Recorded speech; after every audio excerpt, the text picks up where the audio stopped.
So if you're looking at your website and you're thinking, okay, I do want to release some new content, but you're struggling to kind of think on what type of content, what would you say were the easiest types of content that you can just push out there? The easiest types certainly are testimonials, because basically you're not having to write anything yourself. But I would say if you are getting testimonials from people, that you should guide them with the type of thing that you want them to do. So we ourselves, when somebody has created their website and we've got it out there, we ask them to do a feedback form for us. And so we have asked a few questions on the feedback form for information that's useful for us, but also it's the kind of questions that would guide them to write a useful testimonial. And then at the bottom of that form, we say, would you be happy to write a testimonial based on what you have told us above? And then we get a useful testimonial from them. But yeah, so testimonials are really, really good one. It's really, really good as well to write case studies. You know, if you can use a testimonial but just build on it a little bit, then that can be quite an easy piece of content, because you're not really having to think, you're not really having to be creative in writing that. It's literally, this is how we did it and this was the outcome. And so that is a simpler piece of content to create.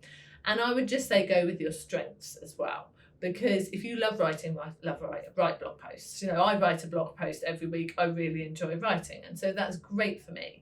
If you like talking and you are happy to do that, and you're happy to have your voice out there, do some little short podcast interviews. And it doesn't have to be long. It can be. I know a lot of people now who are putting out 10-minute podcast episodes, so it really doesn't have to be long. If you like sitting chatting in front of video, you can do that. I mean, I would say you probably don't really like it, but I do, and you're lovely and you do it. But yeah, so I think just go with your strengths, what you feel comfortable doing and what you know that you will commit to doing. I think actually that's an important point, because you always say, oh, you don't like, Chris doesn't like doing like the video content and stuff, but I've come to enjoy it. That's the interesting thing. So I think sometimes with content, it is pushing yourself outside of your comfort zone.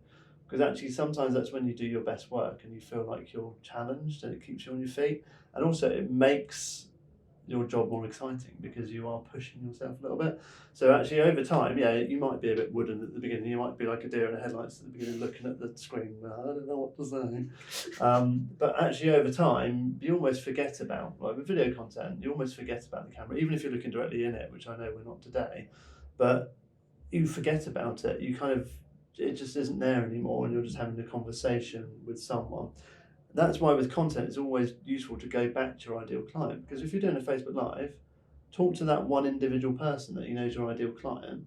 Don't think, oh, there's 10 people on today, or there's 20 people on today, or there's 100 people on the workshop, or there's 500 people on this.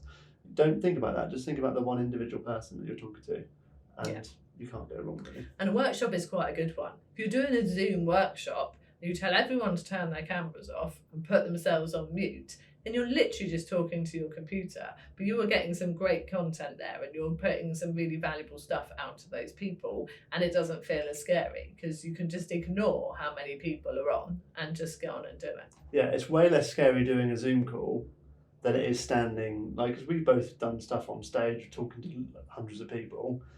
That's scary, with lots of expectant faces looking up towards you. But again, that's something that you get used to over time. Like, it gets easier every time you do it.